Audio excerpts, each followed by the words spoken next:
What's the difference between the first three guys?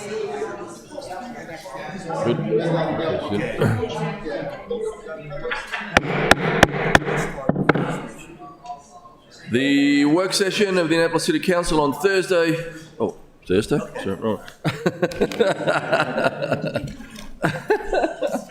On Monday, November 28th, 2022, will be called to order at 7 p.m. At this time, would you all join us for the invocation given by Alderman Pindell Charles, followed by the Pledge of Allegiance. Good evening. During the months of November and December, we think about and focus on what we are thankful for and why love is so important in all of our lives. And during these months, we are blessed to have and to recognize our indigenous peoples, our veterans, our families, our friends, our neighbors, our colleagues, and those who we don't even know. Yes, November and December are very special seasons, as many of us have read in the book of Ecclesiastes, chapter 3, verses 1 through 8. But unfortunately, our indigenous peoples are too often forgotten and maligned. Tonight, I offer up this prayer by Diane Kleiman Hage, as we must not forget, but instead we must respect the heritage of these peoples. Please bow your heads. Creator God, we look at your world and praise you for the diversity all around us. Thank you for the gift of relationships, our connection with people, animals, and the land. Help us, Lord, to see differences and diversity as strengths. Help us to listen and understand, to meet one another with wonder and anticipation. Help us to love as you love without expectation. Reveal to us your way of reconciliation and guide us into right relationships with all living things.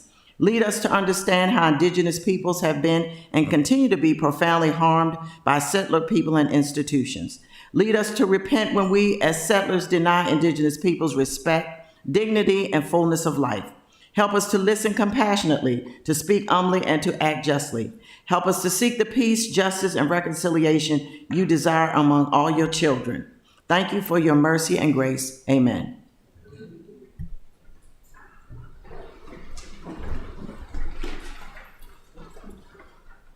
I pledge allegiance to the flag of the United States of America, to the republic for which it stands, one nation, under God, indivisible, with liberty and justice for all. Madam City Clerk, please call the roll. Yes, sir. Mayor Buckley? Aye. Oops, sorry. Alderman Tierney? Present. Alderwoman O'Neill? Present. Alderman Pindell Charles? Here. Alderwoman Finlayson? Present. Alderman Shandelmeyer? Present. Alderman Gay? Here. Alderman Savage? Present. Alderman Arnett? Present. Thank you. Thank you. Mr. City Attorney, please present the first item on the agenda. Yes, sir. The first item is approval of the agenda.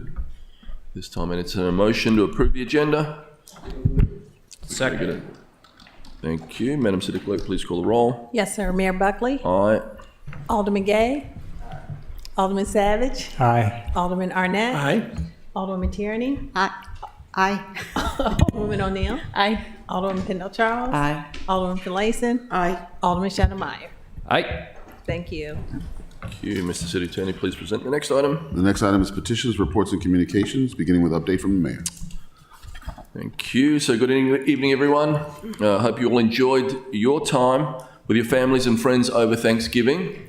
I want to start out by recognizing the amazing people in our community who gave their time, money, love, and energy helping the less fortunate. The Food Friday folks gave away turkeys and all the sides, plus additional food for the week after Thanksgiving. The weekly Food Friday distribution out of Pip Moyer is a people-powered operation. It takes a good number of folks to sort, package, and then deliver the food. I thank them all, but I would like to recognize Alderwoman Karma O'Neill for her work every week to coordinate that effort.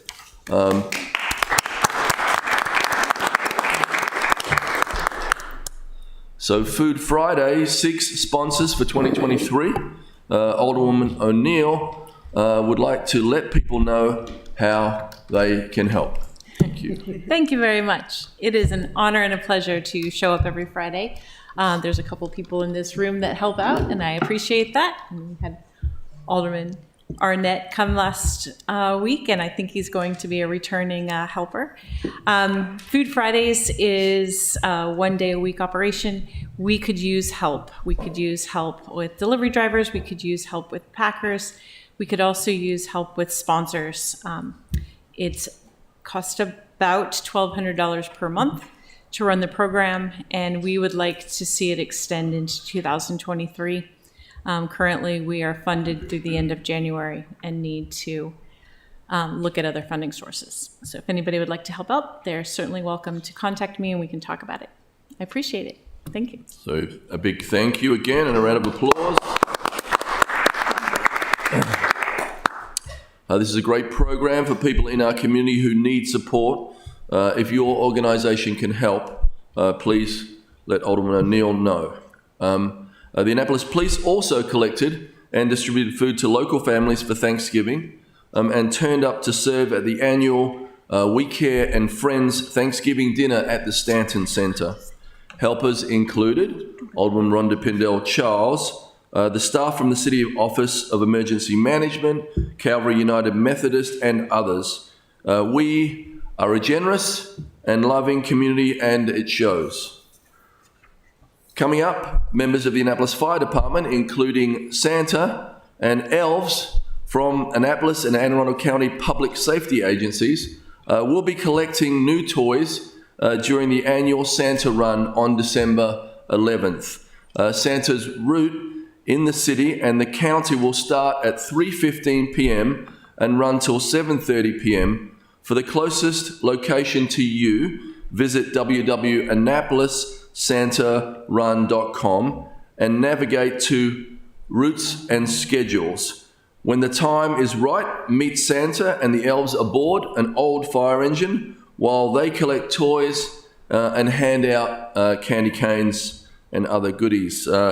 Also collecting toys and gifts for children in our community is the SOFO Business Alliance. Their SOFO Ho-Ho will run through December 13th with the distribution of gifts on December 17th. So check with sofoannapolis.com for drop-off locations. On Sunday, the Downtown Annapolis Partnership hosted the grand illumination tree lighting at Market Space.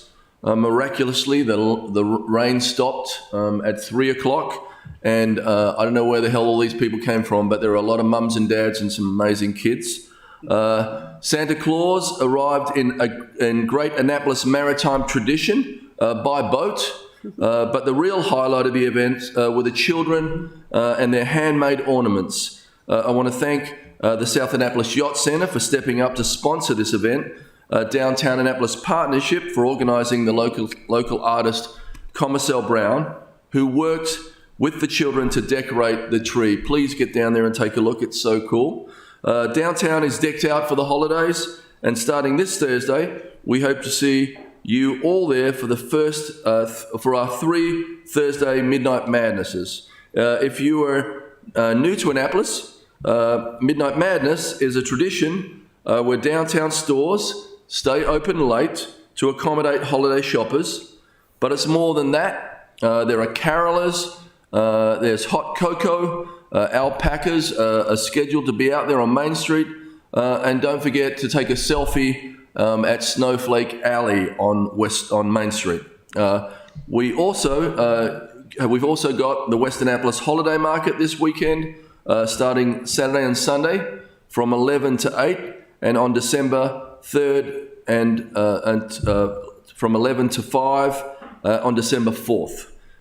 So there are also a few other holiday notes. The Chocolate Binge Festival on West Street is this Sunday from 11 a.m. to 5 p.m. with chocolate and coffee specialties and a gingerbread house display at the Visitors Centre. The amazing Eastport Yacht Club Lights Parade is December 10th starting at 6 p.m. And the Downtown Speedo Run that we've all signed up for here is on December 17th. And of course, the beautiful City Dock menorah lighting is set for December 18th. But the biggest event of the season is right here up on the board on this Thursday, we've got our City Hall open house on December 1st starting at 4 p.m.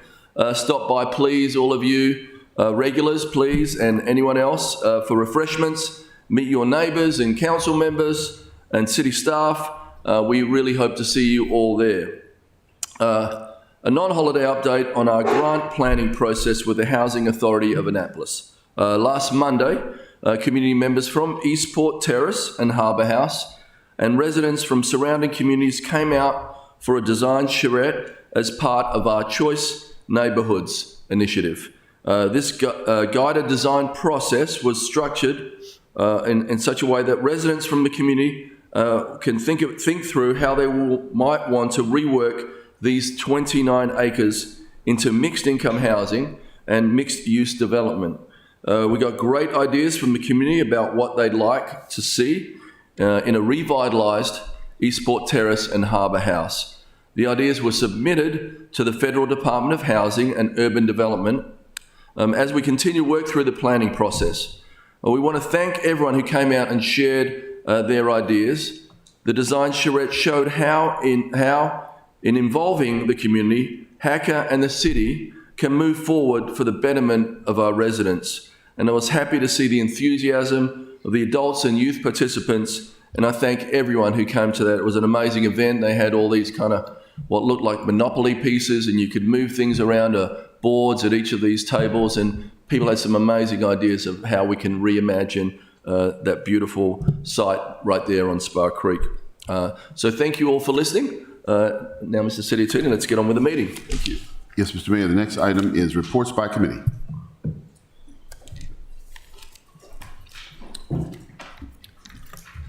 Alderman Pindell Charles. Thank you, Mr. Mayor. The Public Safety Standing Committee met on, I think it was October 20th. We reviewed two pieces of legislation, 03822, which was postponed until our next meeting, and 04722, which will be postponed for 60 days from October the 27th. We will have, my understanding, one piece of legislation at our next meeting concerning fees and the Annapolis Police Department. And our next meeting is scheduled for next Monday, December 5th at 4 p.m. here in council chambers. Thank you. Thank you. Alderman Neal. I'm sorry. One thing I know, I'm getting I do want to give a shout out to one of our parole residents, Mr. Francis Emery Harris, who celebrated his 100th birthday on Saturday, November the 26th. And yesterday, his family had a very big celebration in the community. And Mr. Harris has been a staunch member of parole. He also served in the U.S. Army. He also served at the United States Naval Academy as an employee. He's a staunch member of Beacon Light Seventh-day Adventist Church. Many of all his children, many grandchildren, great-grandchildren, and one great-great-grandchild was there on yesterday. So he received a city council citation as well as a key to the city of Annapolis. So congratulations to Mr. Francis Emery Harris.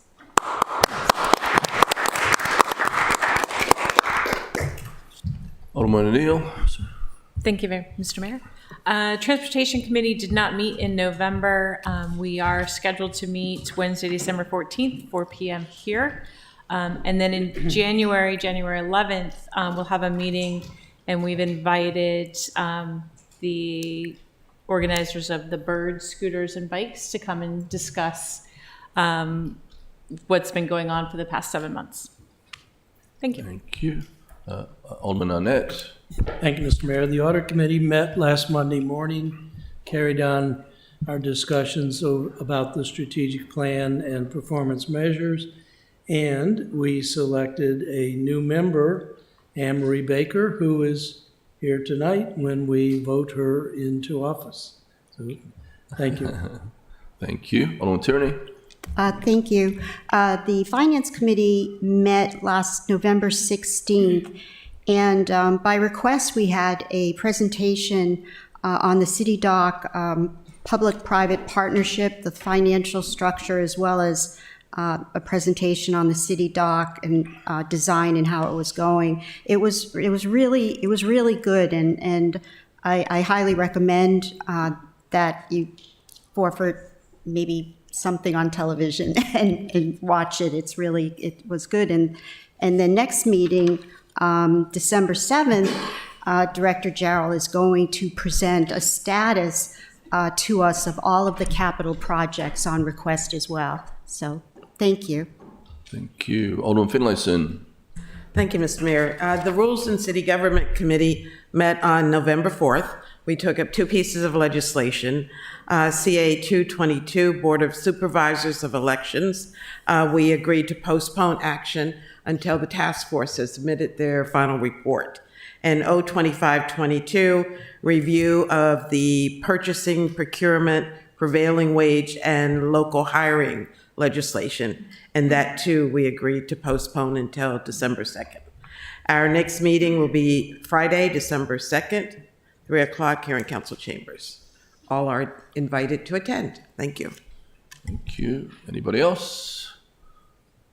Okay, thank you all. Mr. City Attorney, please present the next item on the agenda. Yes, sir. The next item is comments by the general public.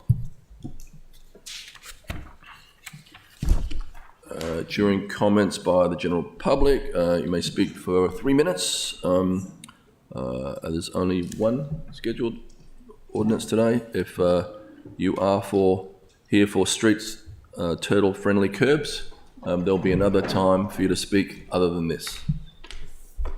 So first, we have signed up Mike Green. Please come forward, state your full name and address.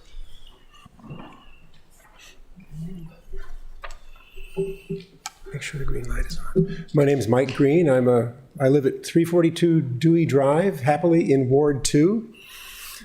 So I'm here on behalf of tuba players, the area over, the world over, to invite the mayor and the city council and everybody else in Annapolis to come to Tuba Christmas, another event that should be on your calendar, and I hope will be now, Saturday, December the 10th at 3 o'clock on the steps of St. Anne Church. Tuba Christmas, you may ask, is a performance by tuba players from all around the area, ranging in age from junior high and to in their 80s, who get together to play Christmas carols. It's a national event, occurs on many different days over the course of the month of December in over 200 cities in this country, founded by a famous tuba player named Harvey Phillips in 1974, so this will be its 48th year. But most importantly, this in Annapolis is the second year of its revitalization by one of our fine Anne Arundel County public school teachers, Miss Erica Bright, who's a music teacher. She will lead the tuba players in their concert. It's free. They will be on the steps of St. Anne's. The audience will be invited to sing along with the tubas playing Christmas carols.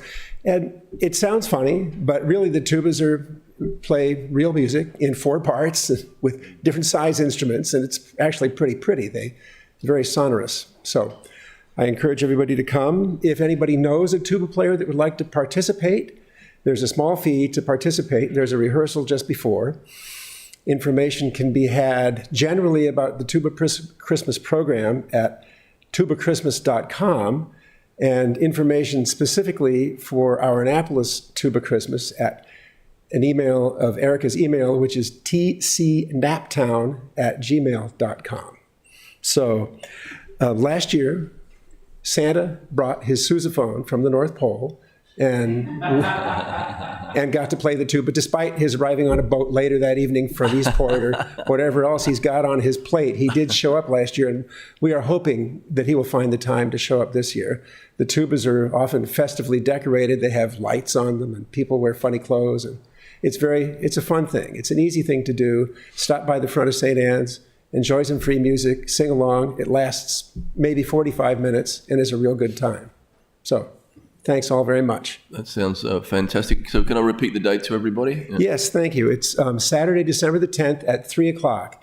And the location, the tubas will be kind of arrayed in front of the doors of St. Anne's there, and the audience will be standing around listening to them play there. So that's Saturday, December 10th at 3 o'clock. Thank you. At the top of Main Street. So Exactly. I can't think of a more beautiful location for that to be, and a more beautiful building for it to be around. So We are optimistic about the weather. It's an outdoor event, so there's no backup. So thank you. It might be chilly. Alderman Finlayson wanted to ask something. Just going to ask that he repeat the date and time. Thank you. Thank you. All right, thank you very much. We appreciate you. Thank you so much. Next up, Curtis Jones. Oh. You didn't write down Gunny. The other way. I asked you to involve, just not late for dinner.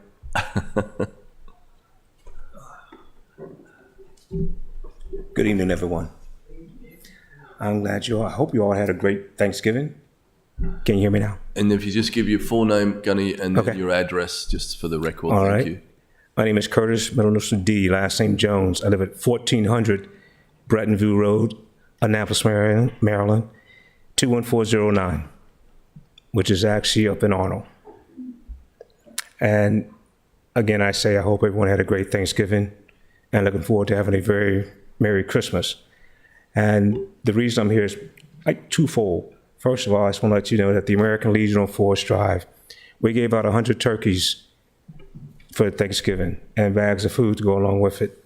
And we also delivered some of those. And the next thing is that we do have a chess tournament that goes on once a month here in Annapolis. We've got kids showing up from West Virginia, Philadelphia, Baltimore, DC, Ellicott City. But to date, no one from Annapolis has come to these chess tournaments. And that's a shame. I put it out, but I'm just letting you know, I will forward it to different members and so that the city can see it, and hopefully the city will put it on their webpage. It goes, UMBC offers a $250,000 scholarship for chess players. And that's annually they do this. And that's one of the reasons why I wanted to bring chess to Annapolis. And in the future, we're going to hold an international tournament, but that's coming up. And the other issue my questions are, when will the Willows Project come to fruition? That's the question I have for everyone. And I'm going to leave it there. And thank you. Thank you, Gunny. Thank you. Gunny, I'm sorry, Alderman Neal had a question. Sorry, the chess tournament, is there an age bracket, age range? Oh, for the chess tournament, the age is K to 12. K to 12. Thank you very much. And they don't have to know how to play chess when they show up. My 3 grandsons learned in 45 minutes. We have a chess master that is actually teaching kids how to play. And this is our 3rd tournament coming up on the 18th of December. Thank you. And for everyone that's out there, it's American Legion is on the corner of Forest Drive and Newtown Drive. Thank you, Gunny. Next up, Dan Clements.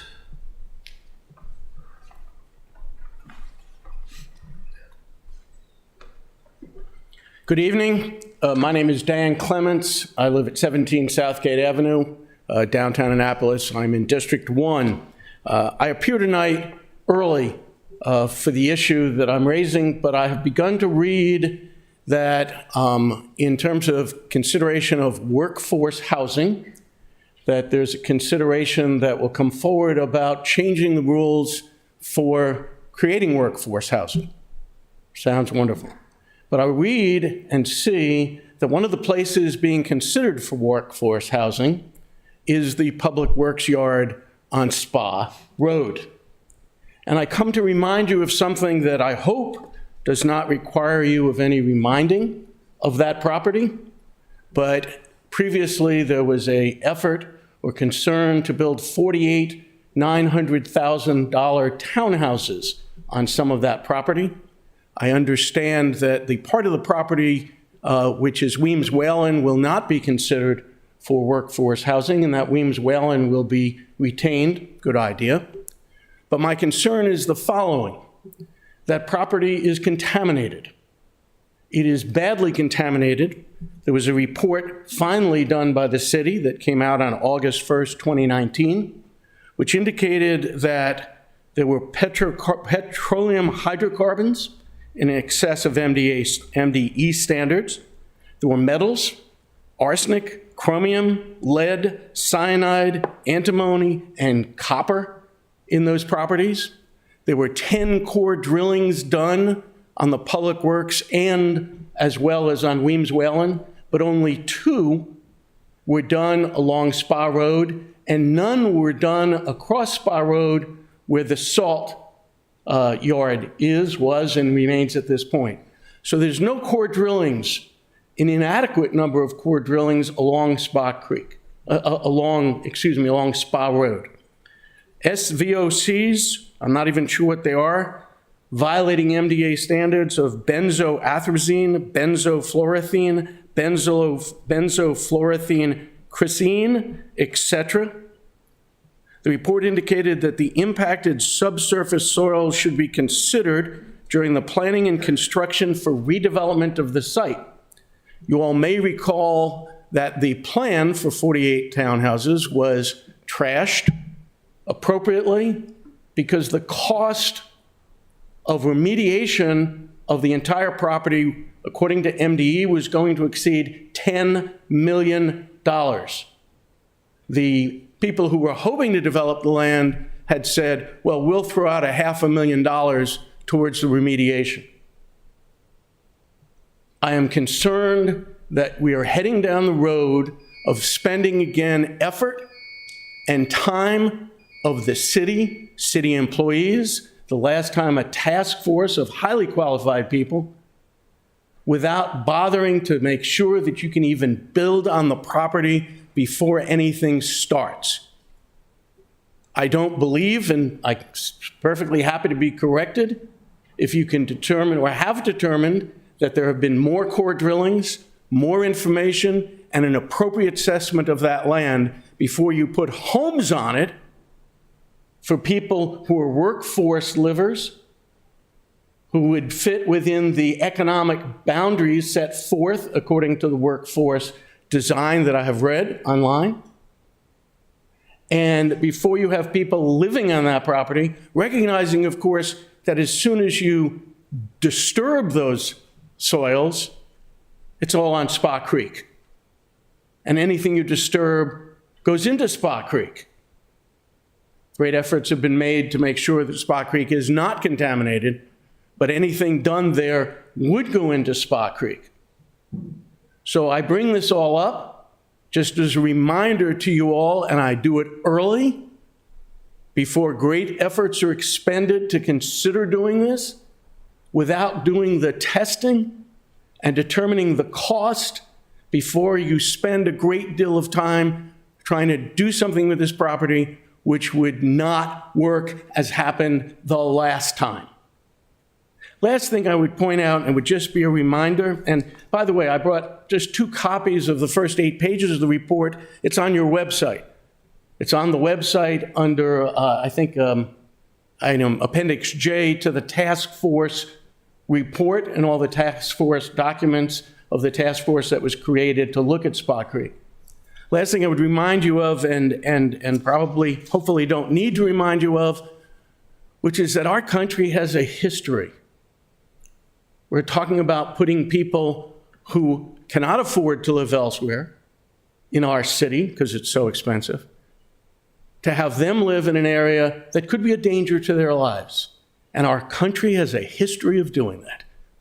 We have a history of putting public housing near contaminated areas, of building oil plants and other things that affect the environment near people who are impoverished. We shouldn't do that here in Annapolis. Thank you. Thank you. Alderman Savage. Thank you, Mr. Mayor, and thank you, Mr. Clements, for reminding us about this. I made a note. I'm going to get this on the next agenda or the one after for the Environmental Matters Committee, just so we can get briefed on this and start to get our heads around this. Thank you. Okay. Thank you. Thank you. Thank you. Good evening.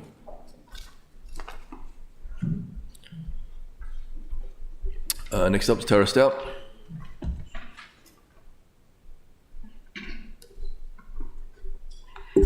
Hi, I'm Tara Stout. I live at 1118 August Drive, Annapolis, in Ward 6.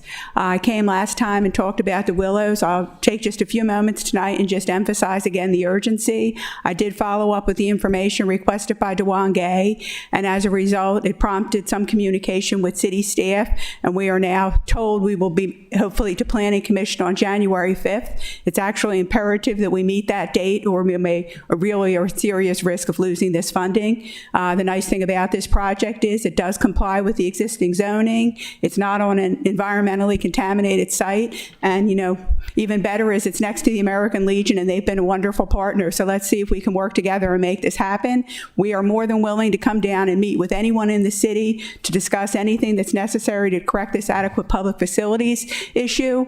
We have offered to meet. I understand everybody's busy, including staff, but I think if we all put our heads together, that there is a solution to every possible problem that could be arise on this project, but we just need clear communication to work it out and a consistent, you know, message as to what the issues are. Thank you. Thank you, Tara. Tara? Sorry. No, actually, it's a little out of order. I was trying to find something for Mr. Clemens before I responded. I don't need to speak to him, but I just wanted to stress something. Okay, so you don't. Sorry. Alderman Tierney?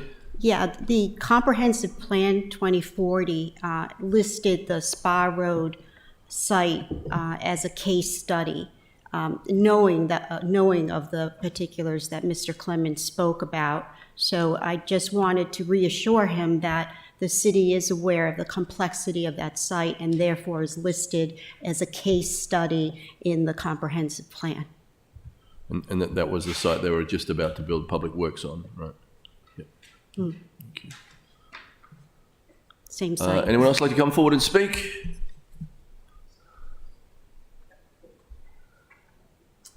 Hey, how you doing? Hello, hello. Hi, everyone. My name is Quentin Cummings. My address is 5 Enclave Court, Annapolis, Maryland, 21403. I am here also to speak on the 04022 Workforce Housing Bill. More specifically, in response to Alderman Savage's email sent out November 26 on this bill to his constituents, declaring apartments and hotels coming to our residential neighborhoods. It was basically a dog whistle for exclusionary housing practices. Better block out those who aren't wealthy enough to purchase $500,000 single-family homes. In reaction, I pulled sales and tax records of the council members' properties, just to review in terms of property values and see how much they've gone up over time. Mr. Savage here bought his house in 2010 for $315,000. It's now worth $482,000. That's more than a 53% increase in value over the last 12 years. For comparison purposes, during that same time period, incomes have risen less than 23%. That's unsustainable. It is demonstrably harder for people and families today to buy a property like Alderman Savage's property, like he did for he and his family 12 years ago. Like others on the city council, many here took advantage of buying property prior to 2010, right? 2010, before property values started really increasing due to a lack of housing being built.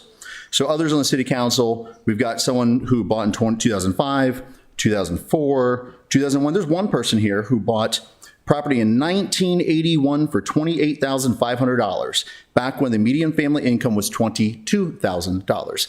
That is absolutely no, this is not to shame anyone, right? But this is to say that's a housing affordability ratio of barely more than 1.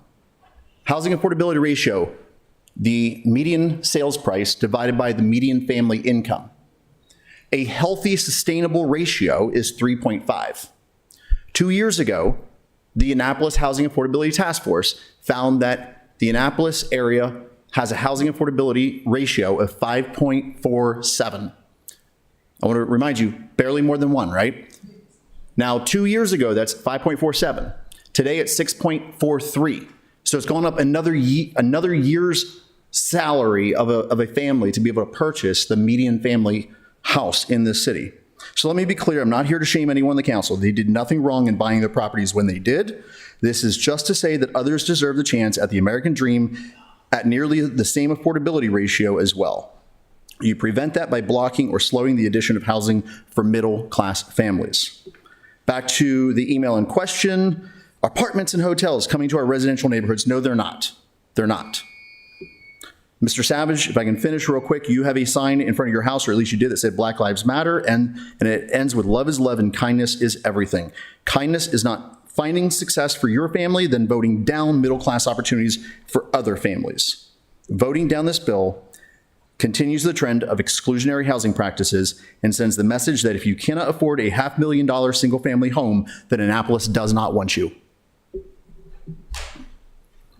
Thank you. Sure. Thank you. Good. Thank you. Any questions? Thank you. We appreciate that. Thank you. Anybody else want to come forward and speak? You going to come forward and speak, my friend?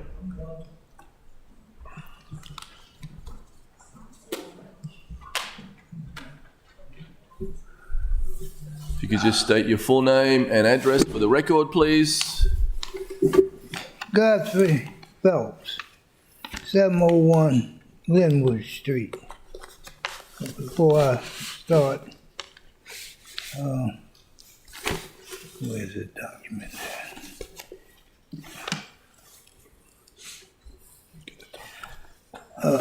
I'm here this afternoon representing the residents at Morris H. Bloom, better known as the Morris Bloom Penitentiary, since some of you are not familiar what goes on there. I came down here a couple years ago, gave y'all a copy of my complaint and the issues that was going on at Morris H. Bloom. Since that time, it's been ignored. Since that time, I've taken them to court 3 or 4 times. And the court is complicit in covering up the thievery of our money. For the last 5 or 6 years, the bank account has been suppressed. That's because certain members of the residential council is stealing money along with the property manager who's stealing our food now. Her name is Vicky Beals. She's running it like a penitentiary. She got her little clique of knuckleheads running around in the building doing her bidding for her. I just recently, now let me back up here. Well, I did go to the Annapolis Police Department, who compounded the felony of the stealing of our vending machine money and residential participation fund, which is federal money. I was under the impression that we only got $2,400, but talking to the regional manager, she told me it's $4,000. So that's gonna push the ante over $100,000 for the last 5 or 6 years. I've issued subpoenas to the president of the council to produce the bank records in court. Twice she reneged and wouldn't produce them. Twice the court didn't grant sanctions nor ordered her to produce the bank records. Courtney Moore of the Annapolis Police Department claimed that he got the bank records, the vending machine records, but he didn't see nothing. But he can't tell us where the money went to. So I know he's lying. I went to the police department to confront him about the issue. I was threatened by his supervisor. So I left. It's so much corruption in this town, it's pathetic. Now, I took the initiative trying to get the bank records 3-4 times. Both times have failed. So you'll have to finish up now. It's nearly the end of your talking time. Pardon me? You have to wrap it up now. It's nearly 3 minutes. I'm limited to 3 minutes? Yep. Well, I mean, I'm talking for a lot of people because we need an investigation on the money at Morris H. Bloom. And our money is constantly being stolen. I just learned that the hacker board took the vending machine money and the residential participation fund from the council, but they don't want to say why. They're trying to keep it hush-hush. So, again, like I say, y'all need to, all of you took an oath in office. Everybody on this council, including the city attorney, because I'm talking to him too, and that oath requires you to uphold the laws in the state of Maryland and the Constitution of the United States. And to ignore this makes you liable, co-conspirator too, as far as I'm concerned. So, like I say, I was down here a couple years ago and have nothing changed. We live in a cesspool.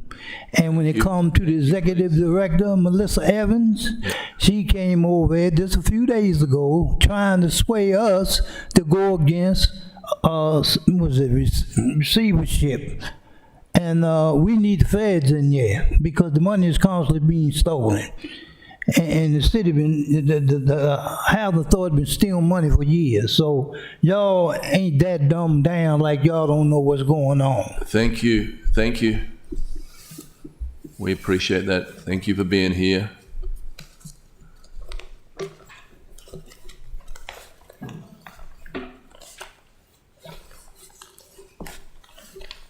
Would anybody else like to come forward and speak?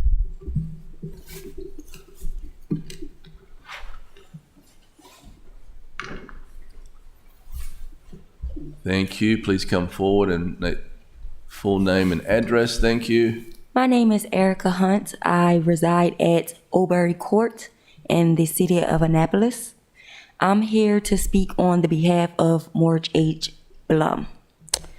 I have a speech here that I So if you could just speak up just a little bit, we can't quite. I have a speech here that I have put together. Thank you. For you all.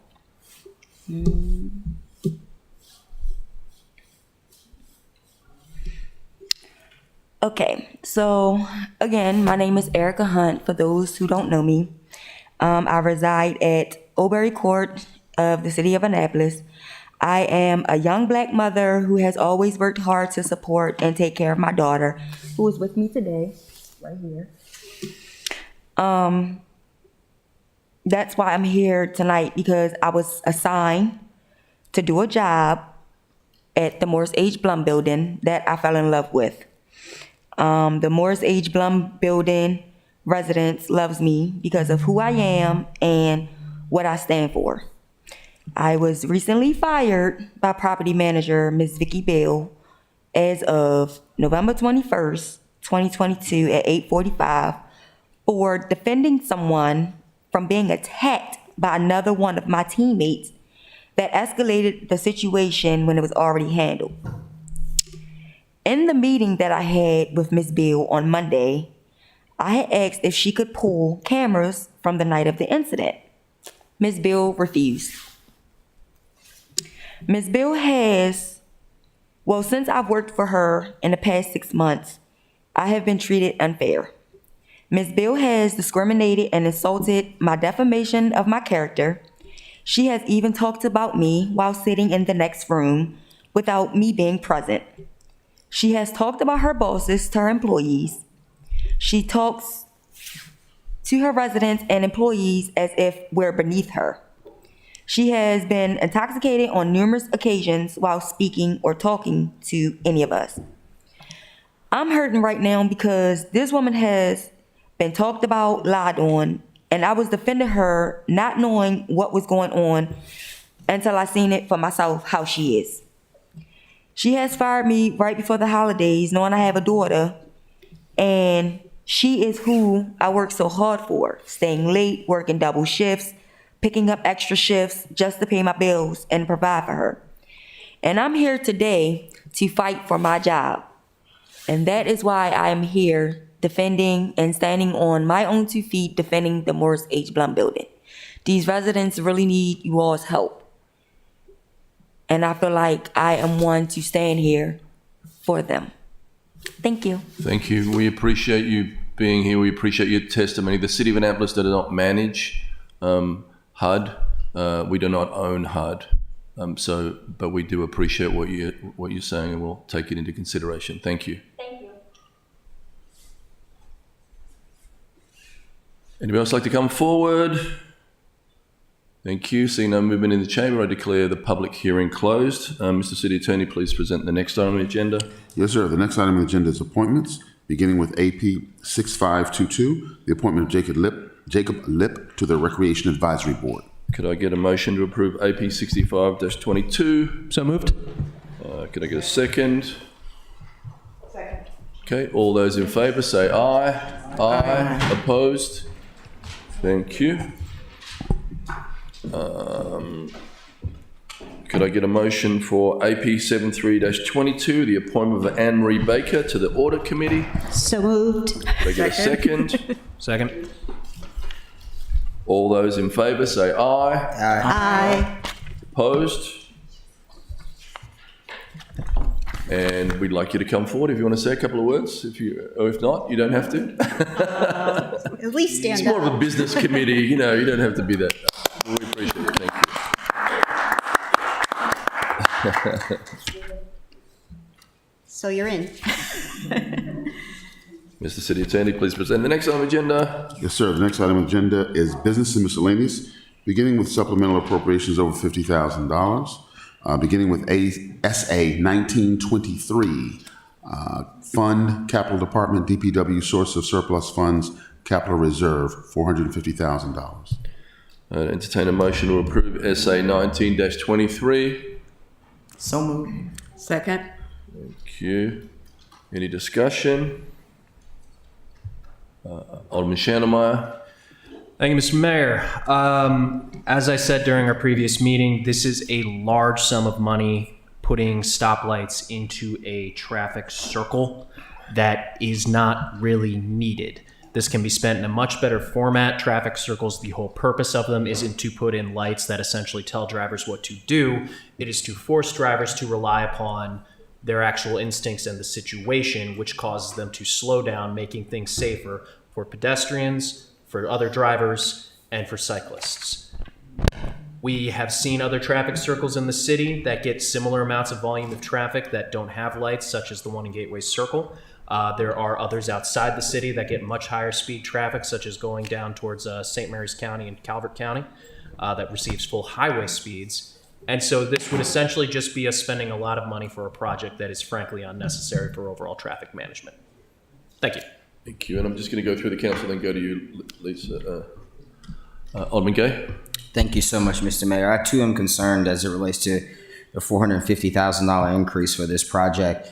As my colleague mentioned, there are a number of traffic circles within the city of Annapolis and in the outskirts of the city of Annapolis that don't require a traffic signal. I frequent this traffic stop. At night, the traffic pattern doesn't rely on the actual traffic signals. They actually blink so that you can go at your own, go with the pace of traffic. I do understand that there is a concern for pedestrians, in particular at the courthouse that cross across, as well as coming up West Street. There are fairly popular activities and events there. But I think all of that can be mitigated with signage that is accessible to read to pedestrians and to individuals driving by car. I think this is excessive. We've been requesting funding for the intersection of Bay Ridge and Forest Drive, where a number of pedestrians have actually gotten hit by cars. In particular, one incident, a mom carrying her toddler in her arm was hit by a car walking to the Shell gas station. We've been requesting money for that traffic intersection for at least the last 3 years that I've been on the council. I think there are better uses for our capital improvement funds. Thank you. Alderman Savage. Thank you, Mr. Mayor. Hello, Ms. Greco. I'm sure you'll expand on, because I know it's standard practice to hire some traffic engineers, actual traffic engineers, who will presumably have done the analysis regarding in light of the pedestrian traffic and the double lane, why lights are either needed or a benefit. So I would like to know more about that. But also my question, if you could get into some more about why there was such a cost increase, because it was almost 100% increase, I think. So I just would like to know some more about that. Thank you. So can I just go through the council and then go to Lisa? Thank you, Alderman Tierney, and then back to Alderman Chandler. Thank you. In addition to the comments already stated, what I'd like to hear from a practical standpoint is, because this number has essentially doubled, clearly because of the current construction environment, which hopefully will improve, I was just wondering if there could be a pause while we reevaluate maybe other priorities, or maybe some economy of scale in looking at 2 locations at the same time. So I just wanted some assurance that you're looking at those alternatives. Thank you. And Alderman Chandler. Thank you, Mr. Mayor. I realized after I turned off my mic, there was one more thing I forgot to say. I do want to state that if we were to be spending this money on actual traffic calming, such as road diets, either in this circle or other points of the city, I would be very enthusiastic about this project. But because those have an actual track record of protecting pedestrian safety and overall driver safety as well. So this isn't a cost issue for me. This is just, lights are a lot of money for an inefficient thing that doesn't really solve the problem that much in this type of neighborhood. Thank you, Mr. Mayor. Alderman Finlayson. Yes, Mr. Mayor. I thought I heard Alderman Savage address Ms. Greco. Are we going to allow her? I was just going to go through the council. And okay. Then I'm going to wait to hear from Ms. Greco. Thank you. Thank you, Ms. Greco.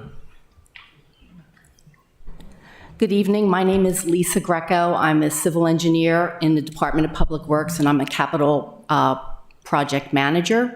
And I'm here tonight to discuss the supplemental appropriation. I did watch your meeting from last month when you were going to vote on it and listen to your concerns. So I did prepare a handout to help address some of those questions, if I might.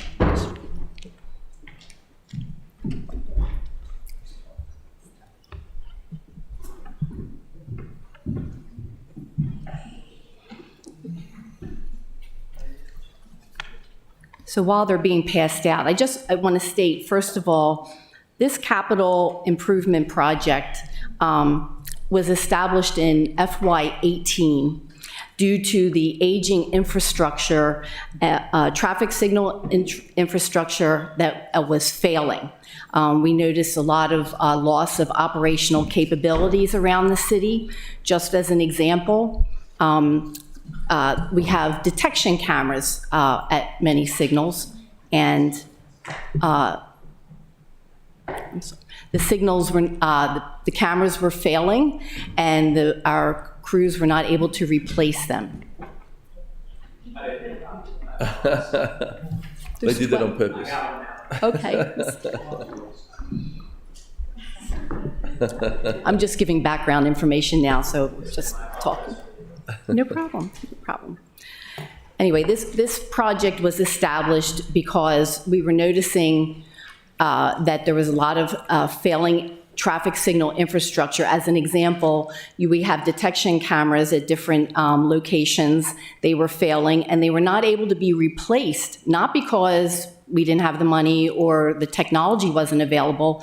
The controller at each of the locations was so old that they couldn't replace it. They couldn't talk to each other. They couldn't communicate. And so we were losing some of our detection capabilities. So we established this capital project, and the initial task was to do a citywide assessment, and then from that assessment develop recommendations and prioritizations of projects to either reconstruct signalized intersections, upgrade them, or repair them. So just on the second page of the handout is just a brief summary of the CIP. First of all, the city has 52 signalized intersections. However, of those 52, only 24 are owned by the city. So, for example, we were talking about the intersection of Forest Drive and Bay Ridge Avenue. That's an intersection that's owned by the county. Forest Drive is a county road. The assessment that was conducted under this CIP inspected all the structural components of every intersection. That's the poles, the base plates, span wires, signal heads, wiring, the controllers and their cabinets, and even signage, pavement markings, and ADA accessibility. There were detailed rating forms that were established and photo documentation that was taken. And from that informed the recommendations for the assessment. And from that, they created a list of prioritized projects, and Church Circle was determined to be the highest priority. So that's what's gotten us here today. We're now we've done the citywide assessment, and we're looking at Church Circle findings and recommendations. So first of all, Church Circle has been signalized for many years. The existing traffic signals that are out there were installed in 1985. That's 37 years ago. That's way beyond their useful life. We expect a 20 to 25 year life, for example, for the steel signal poles. These are not the first set of signals that were at Church Circle. It was signalized before that. So these are replacement signals already. So it's been signalized for a long time. The assessment found that 11 of the 18 poles were in poor condition and structurally deficient. And on your handout, everything that's in bold and in quotes are from the report by the traffic consultant that conducted the assessment. 7 poles have severe deterioration. 3 had significant deterioration with section loss, which means there's large holes in the base of the poles. The signal and street light wiring is mixed together, so that creates repair issues and troubleshooting difficulties. And the recommendation not only was that the entire intersection would be reconstructed within 1 year, and this was based on consultation with a licensed structural engineer. On your next page, I just provided a few photos of some of the issues that we're dealing with. Starting in the upper left-hand corner is the control box with outdated equipment, a lot of excess wiring. We have at the top the bolt that's bent, the pole's been hit prior. We've got holes in the base of the poles. In the lower right-hand corner is a pole that's leaning. That pole isn't even there anymore. It was struck by a truck and was not replaced.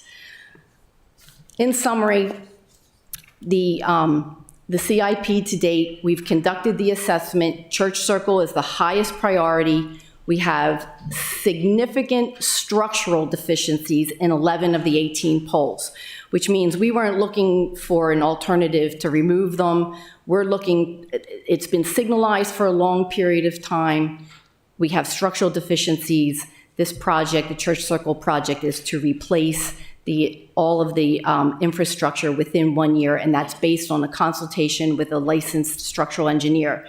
In addition to the initial report, they sent a follow-up memo, just again emphasizing the severe deterioration, that the poles were structurally unsound, could result in catastrophic failure, and should be replaced as soon as possible. So based on these report findings, Public Works deems this project a safety issue which should not be delayed.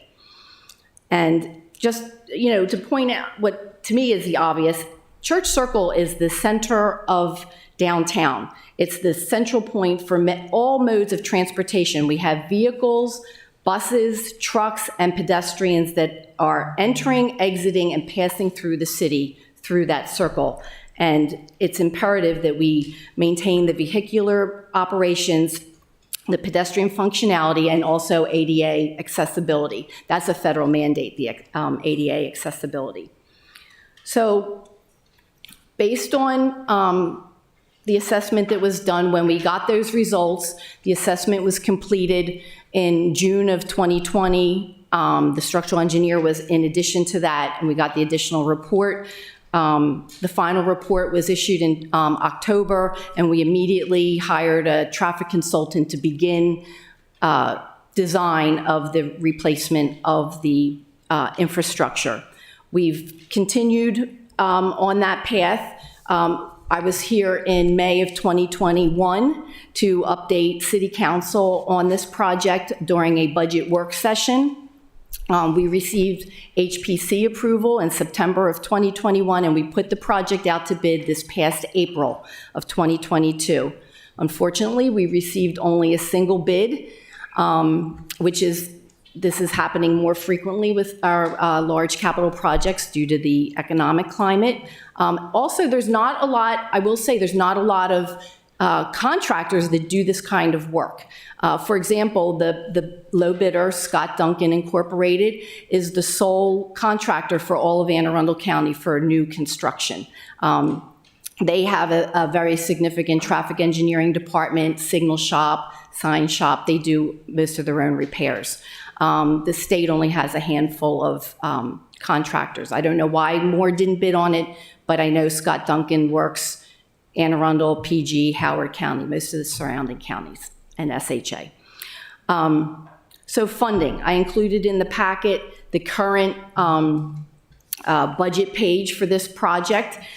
I just want to point out, this CIP has been continually funded with increasing appropriations. It's clear that from that report that we have a lot of infrastructure that needs to be replaced and repaired or upgraded. And Church Circle has a noted, a documented structural deficiency that we cannot ignore. It creates a liability for the city, and so we move forward with getting it designed for reconstruction. I just want to point out that after I presented to council in May of 2021, there was appropriations of $685,000 in the FY22 budget.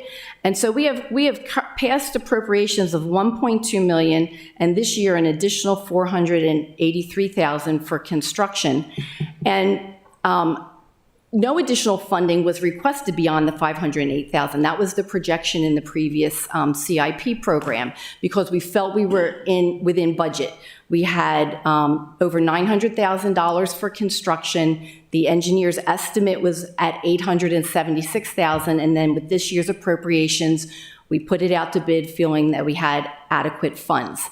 The bid came in ultimately at $1.6 million, which was double what the engineer's estimate was. Again, a lot of that has to do with rising costs.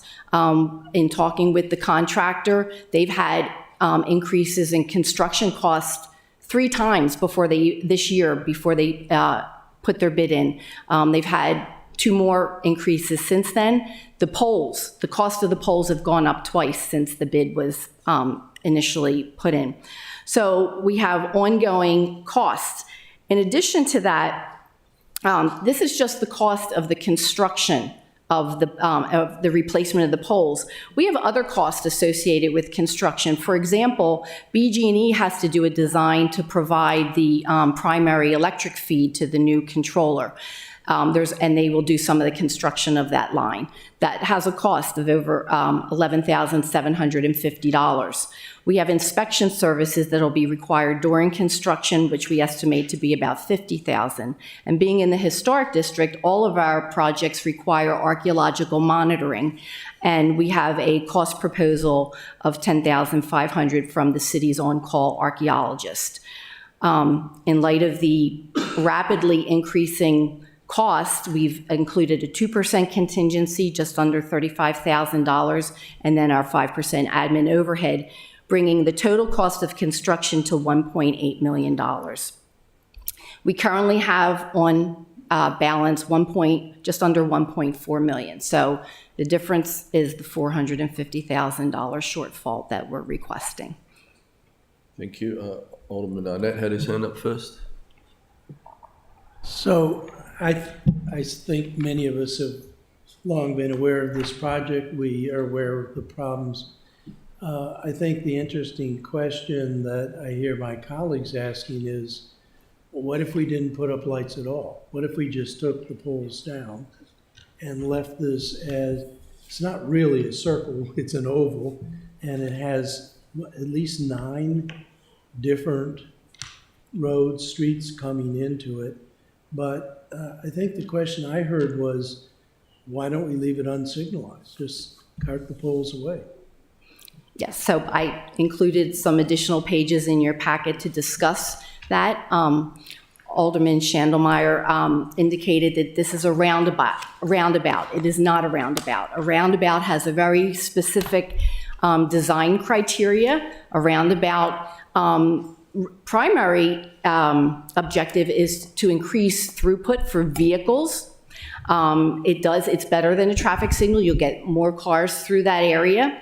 However, it also has very specific design parameters, and I put a design there to show you. It also provides traffic calming. That's one of the purposes of a roundabout as well. But in order to achieve that, you have to have a deflection angle. You know, your approach roads come in at an angle that slows the cars down. The smaller radiuses also slow the cars down. Roundabouts do not typically have anything in the center. They're landscape. There's usually no features. And one of the key things you'll notice here is there's no crosswalks to the center of a roundabout. That is, and usually the curb line is mountable to handle larger vehicles. You also see on all the approaches, there's a splitter island. We have that down at Memorial Circle, for example, or Westgate Circle was also cited. The purpose of that is so to shorten the crossing distance and the exposure of pedestrians to continuously flowing traffic. So it does increase safety from that perspective, that a pedestrian would only have to cross 1 or 2 lanes at a time and then to get to the center island. You'll notice also your pedestrian crosswalks are only across the approach lanes, and they're also pulled back from the travelway of the roundabout or the circle. We don't have that condition here at Church Circle. I'd like you to, you can look to the next exhibit of Church Circle. First of all, Church Circle has 8 approaches, 4 of which are signalized. And I'd like to address that portion of it. This is like 4 individual intersections, and to replace a whole new a signalized intersection, the average cost is $150,000 to $350,000 on average. Anne Arundel County's average cost based from 2020 was $200,000. If you look at Church Circle as 4 signalized intersections, right there, that's about $800,000 just for the infrastructure alone. I just wanted to point that out. Church Circle also has a very high pedestrian area. And while a roundabout does improve safety for pedestrians, if you have the design criteria that I just mentioned, the splitter islands to shorten the exposure, the deflected angles to slow the car speeds, as well as the smaller diameter, that works well with pedestrians, but it's not a one-size-fits-all solution. In Church Circle, it's a huge area of pedestrian generators and destinations. We have a parking garage. People park their cars, get out, and then they start walking into town. They have to come around Church Circle. We have a courthouse. We have a visitor center. I've read we get 4 million visitors a year. So we're talking about a lot of pedestrians that are not familiar, and motorists as well, that are not familiar with the area. It's a multi-lane circle, and it's not consistent. It's 2 lanes all the way around, but we do have 2 additional lanes that open up for Duke of Gloucester Street. So just imagine if you had continuous flow of traffic, not only would a pedestrian have difficulty crossing into the center to St. Anne's Church, you've got parishioners as well as a historic landmark that is visited by visitors. You would have a continuous flow of traffic. There would never be a gap without the signals to allow pedestrians to safely cross to the center. In addition, each of the approaches that are signalized, Northwest Street is 2 lanes incoming, and Duke of Gloucester is 2 lanes exiting. I've stood there waiting to cross. Cars, if you didn't have a break due to the signals, you would not be able to cross those cross streets, the larger main streets coming into the circle. So the traffic signals control the traffic speeds. They also provide gaps in traffic to allow pedestrians to cross safely. And they also provide positive guidance to pedestrians by giving them a visual and audible pedestrian signal indication. We're proposing some audible signals because the federal regulations in terms of ADA accessibility is such that whenever you do any work in a roadway, you have to bring the area up to the current ADA standards. Even when we just pave a road, we actually go in and will improve all of the existing handicap ramps to current standards. So the last page just talks about different considerations and concerns with a roundabout relative to pedestrian safety. Due to the increased number of conflicting and interacting movements, when you have a multi-lane circle like we have here, motorists have to not only make sure they're in the right lane when they enter, they've got sometimes to change lanes in order to exit. So the decision-making for a driver is more complex. And for visually impaired pedestrians, a multi-lane roundabout also creates some difficulty in being able to assess their auditory environment because you have continuous traffic all around them. And then in this area in particular, we have a lot of elderly people. I regularly see people in wheelchairs and many people with children and strollers. And so we have a spectrum of abilities. You could have young children who are impulsive. You've got elderly who might not move as quickly or be able to hear traffic as well. And so they really rely on those cues of the signals to assist them to safely cross the road. One other interesting point I found was that, and this was from the National Cooperative Highway Research Program, recent research indicates that 2 to 3 times more motorists do not yield to pedestrians at multi-lane roundabouts than at single-lane roundabouts. So those were just, I think, important facts to consider for this particular location. It's a signalized traffic circle, not a roundabout with a high pedestrian volume in the area, so that benefits from the signals. Alderman Annette, you still have the floor? No. No, thank you. I appreciate the full explanation. It is not a circle. It's an oval, and it's not a circle in that it has so many different roads coming into it. And I'd forgotten about the courthouse there, where you have a great deal of traffic that comes in and out of that. So you gave me a very thorough explanation. I appreciate it. You're welcome. There's also transit I wanted to point out. I failed to mention right on West Street at the Circle, and there's stops on Church Circle as well. So you've got people embarking and disembarking from buses and walking places. Thank you. Alderman Finlayson was waiting for your comments, so I'll go to Alderman Finlayson, then come back to you guys. Thank you, Mr. Mayor. And thank you, Ms. Greco. You are our traffic engineer, are you not? No. Or you're that's not my position or title, actually. No. You're our yes. Default. What are you? What's your title? Because I know we look to you when we want to look at. Well, I was hired. I'm a capital project manager, and when the city's traffic engineer retired in 2009, at that time it was determined that we didn't need a traffic engineer. And I've inherited that as part of my position. And I know that you were the engineer when we did City Dock a number of years ago, and extremely successfully, I might add, early and under budget. So anyway, you are our expert. Thank you. And so first of all, I want to thank you for sharing this information with us. We use terms synonymously, and clearly that's not the case when we're talking about a circle and a roundabout. And having almost learned to drive in Boston, know the difference. But very clearly you've delineated what makes our circle different from any others, be it in the county, be it in the county or in another state. We're the capital. As you mentioned, we have 2 million visitors almost a day during the summer months, and this is a focal point. It's a public safety issue, and I think you've shown us that with the diagrams, which are pretty appalling.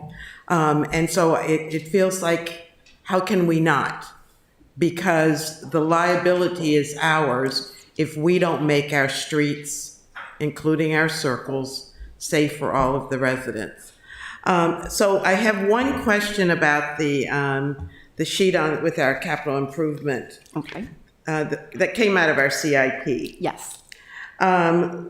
What was the original funding for this project in 2018? That was the original. In 2018, the original appropriation was $50,000.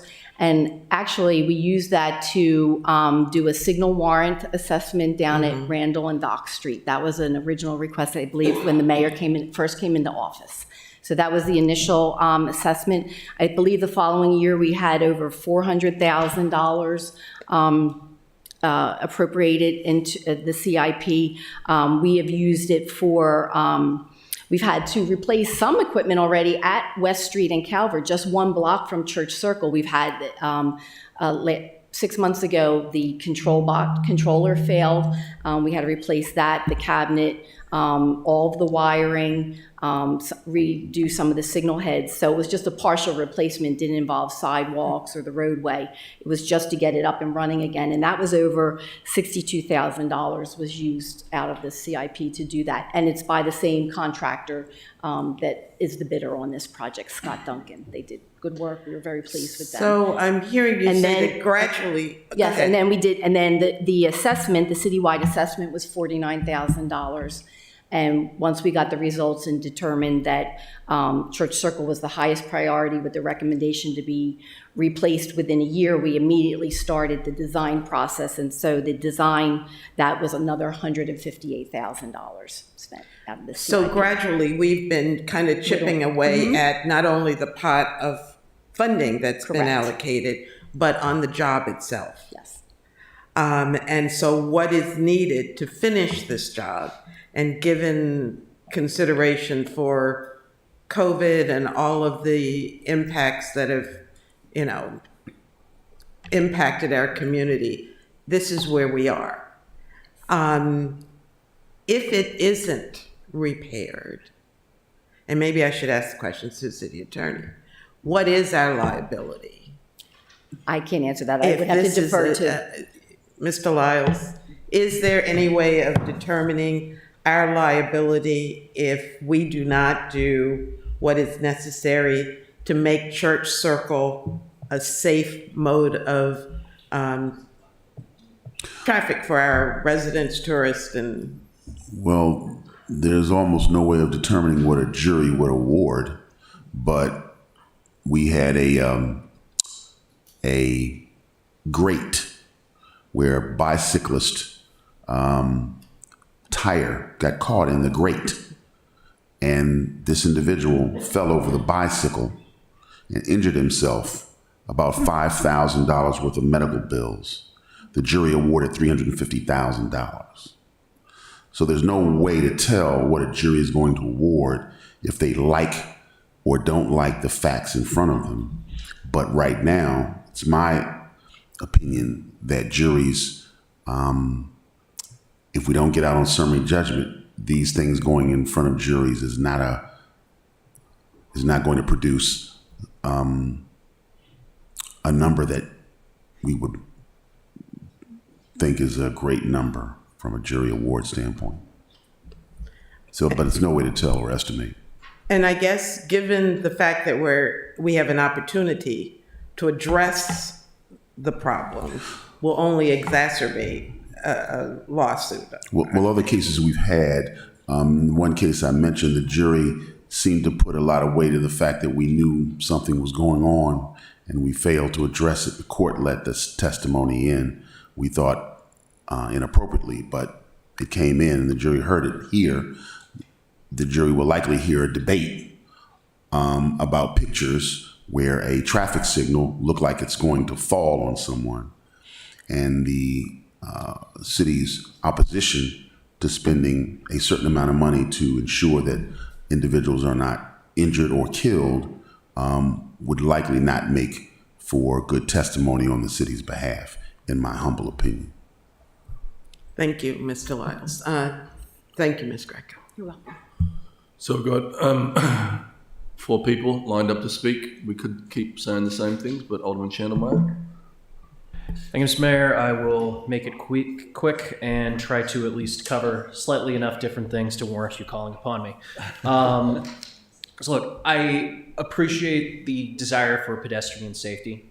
I think we're all arguing for what we want is a safer place for people to be walking here. I'm thinking all of us are coming at this from a purely good faith argument standpoint and trying to be good financial steward standpoint. That said, I think some of the points for this project brought up and why it is necessary are coming first and foremost for how do we accommodate the car first and the pedestrian second, and not actual pedestrian infrastructure investments, which can still achieve some of those same ADA compliance issues and pedestrian safety issues, such as doing raised crosswalks so that people with strollers or on wheelchairs no longer need to go down a little hill, go across, and then go up another little hill.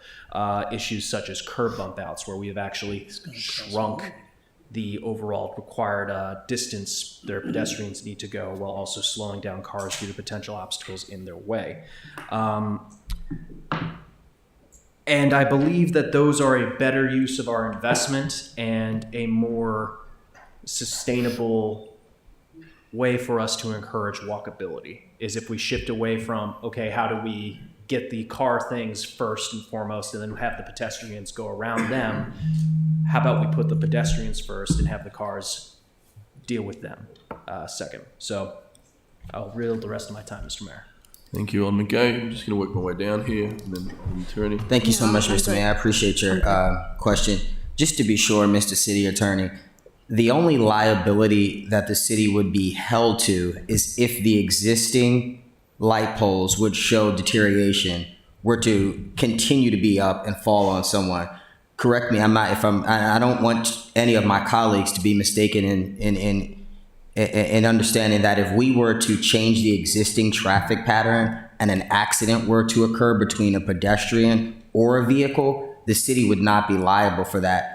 If that is the case, then if I get in an accident at Hilltop and Primrose, I could sue the city as well, correct? Well, anyone could sue the city for almost anything. What I know about this particular situation is that before the traffic signals are removed, there would be some period of time before they are removed. You have to plan and warrant a study that takes them out of commission. That wouldn't happen tomorrow, but a street light could fall tomorrow. But again, the liability is on the actual physical infrastructure, not the street traffic pattern. Not necessarily. Not necessarily. If the city was presented with information from experts that actually indicated that there was a safer way to do this particular traffic route, and there was one or several incidents that occurred, someone could probably survive summary judgment based on that if they presented another engineering expert that said the city had information and it ignored that information in favor of something different than what its experts were telling them. Thank you so much. That brings me to my next point as it relates to, you mentioned highest priority. The intersection of Tyler and Forest, where the Annapolis Seafood is located, that's city.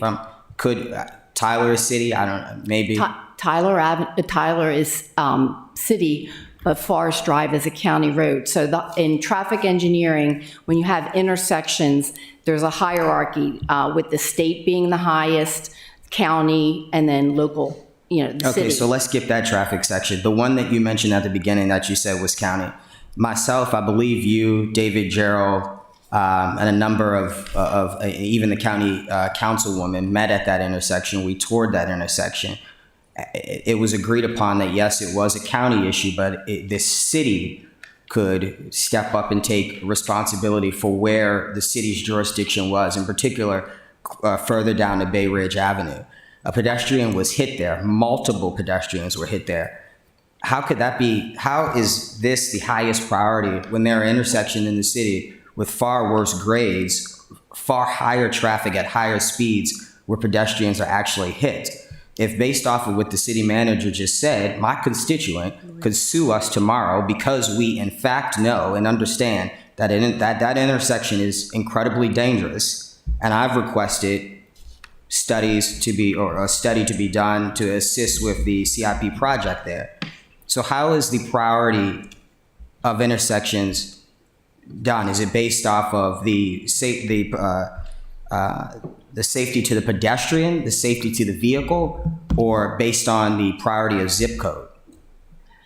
Well, first of all, this CIP was to evaluate signalized intersections, the infrastructure, the condition of it, because we were observing failing infrastructure. We were not looking at operational issues or pedestrian safety issues. It was primarily looking at the condition of the existing infrastructure and how it, if it was failing, that fed into how it was prioritized. We did not look at how many pedestrians were hit or injured. No crash data was evaluated. It was strictly a structural assessment of the intersections. Okay, so we could potentially be spending over $1 million on a project that you've even suggested that guarantees safety, which is not true because this project wasn't prioritized based on safety. It was prioritized based on the physical infrastructure.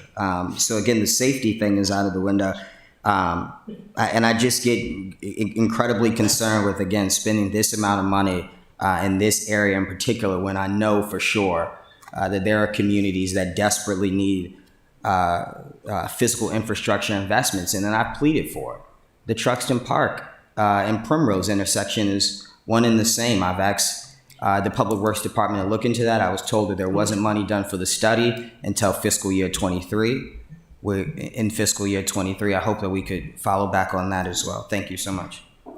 I would like, we have, again, we don't have a full-time traffic engineer. We have a consultant 1 day a week. We've been collecting data. We had a list because during the pandemic, we did not collect any data, so we had a backlog. We have collected data at Primrose. It just has not been, and Truxton, it has not been processed, analyzed, but that study, we're trying to whittle away at the long list. Thank you, Alderman Savage. Thank you, Mr. Mayor. Just quick, to my colleague from Ward 6, there's a big difference between traffic safety and safety of the infrastructure itself. Yes. One involves infrastructure, other involves traffic.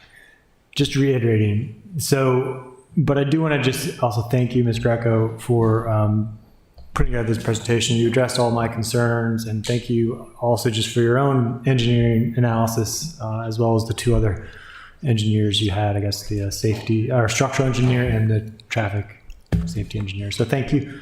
Oh, actually one last quick question, to clarification though. So this was a contract for just this infrastructure, this circle, or was it for the recurring contract for maintenance of our traffic signals? No, it's just to rebuild all four signalized intersections on Church Street. Okay, thank you.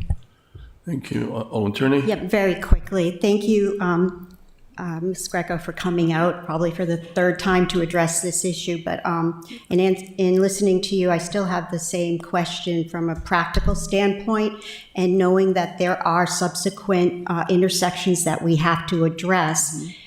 And forgive me if I'm going outside of my lanes here, but have we looked at possibly combining some of these intersections for some kind of economy of scale so that the pricing comes down? This is for intersections.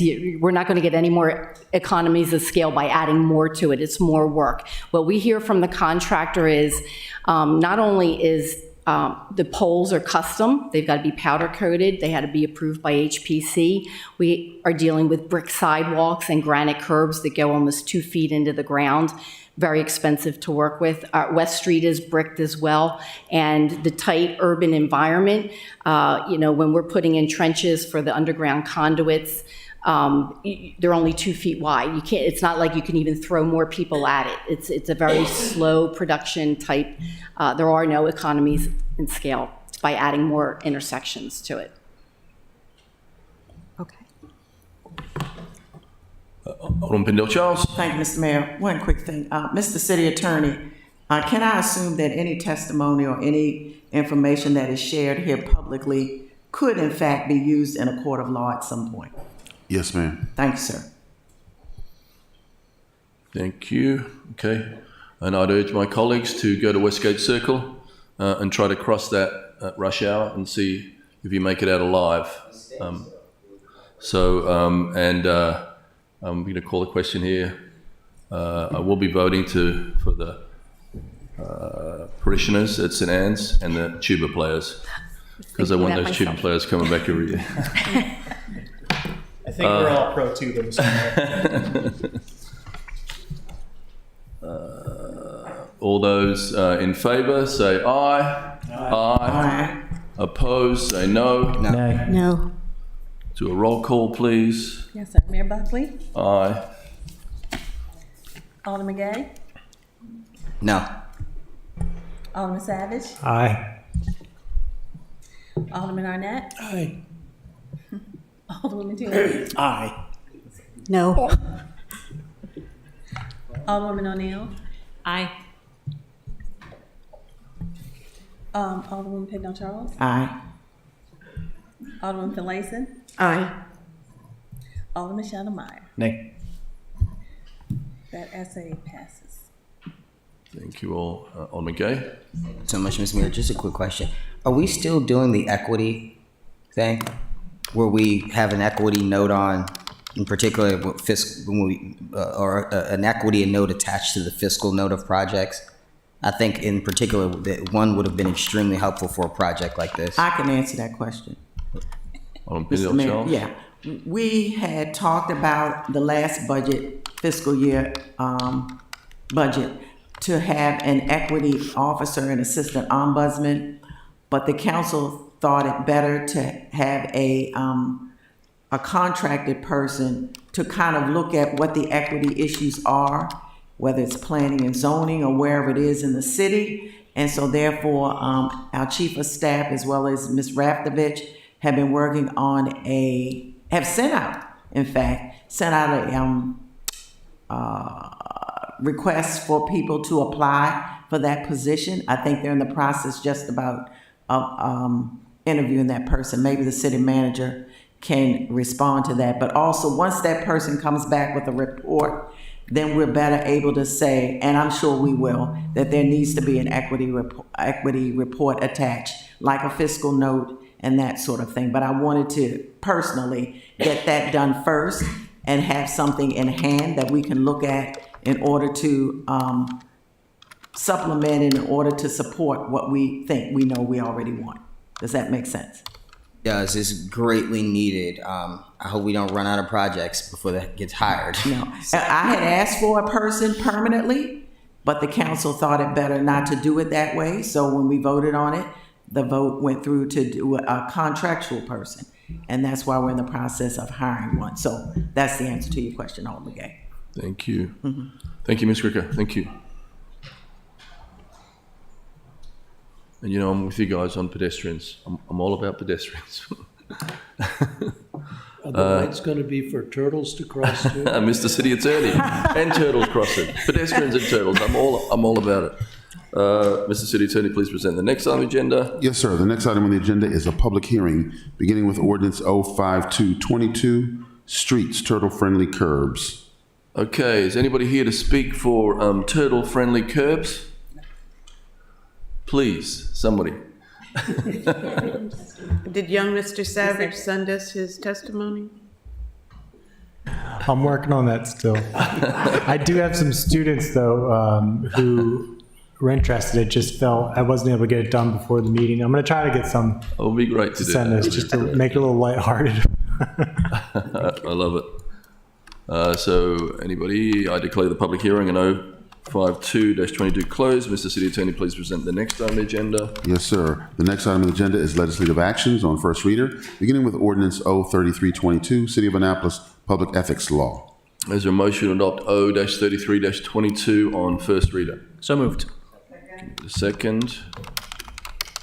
All those in favour say aye. Aye. Opposed?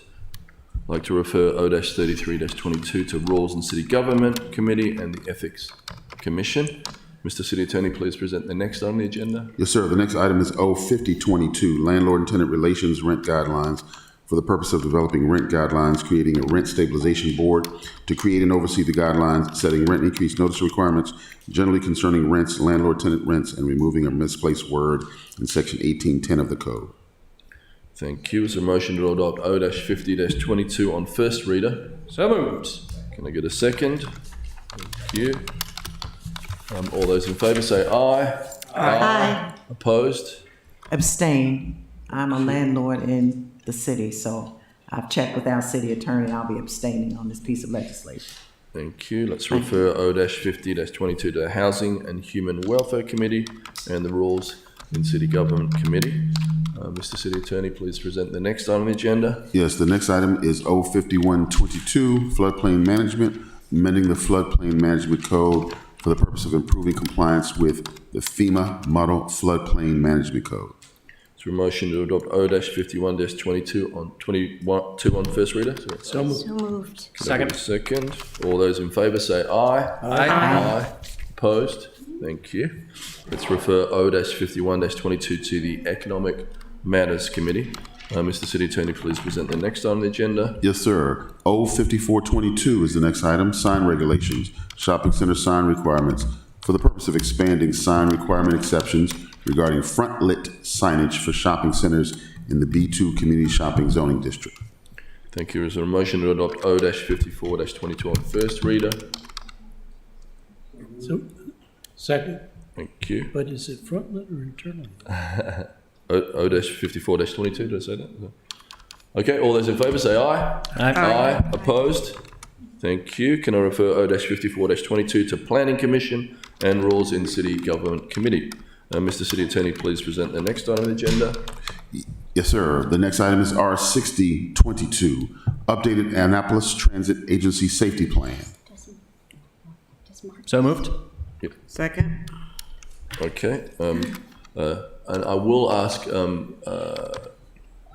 Marcus to come forward. He did have a request, or Kwaku.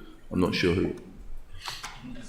Just while we're on, there is a need to suspend the rules on this one. If you could expand on that.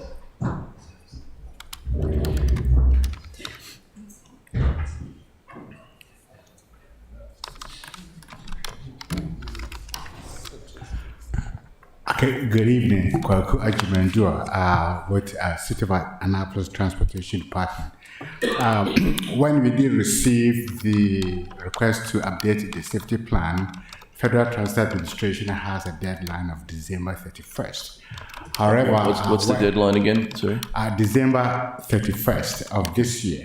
Okay. However, MTA wanted to see the plan first, so they actually have a deadline of December 1st. Because of that, and because of the fact that the changes are very minimal, we are requesting that we suspend the 90-day rule so that we can approve and submit the plan to MTA by the new deadline of December 1st. That's why we would like to put in that request.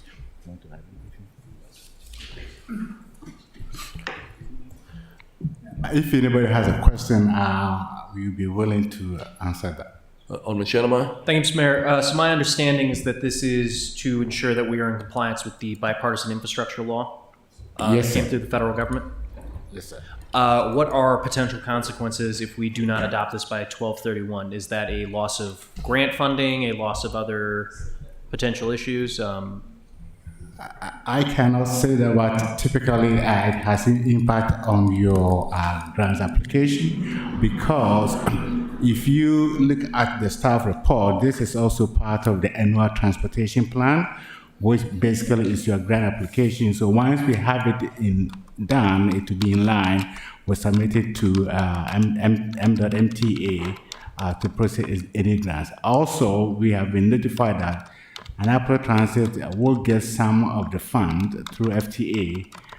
So if the bipartisan infrastructure fund is to be tied to this particular project or this plan, it could have some consequences on that. Okay. And just going through this basically just seems like an update of protecting both operators of our transit system and passengers of our transit system. There's no real massive shift in how the program operates, correct? That's correct. All right. Thank you. Thank you. Alderman Gay. Thank you so much, Mr. Mayor. Have you figured out a loophole in either still being able to submit this application, accept the grant funding, but also tweak the existing routes, or purchase electric vehicles or purchase hybrid vehicles? I've asked this every year when you've submitted this application, and it doesn't seem anything ever changes. Let's talk about electric vehicles. We have managed to get some grants that actually will pay fully for one electric bus. I think last time the City Council did approve additional requests for additional local funds that will also help to buy another electric bus. So on that front, we are being successful.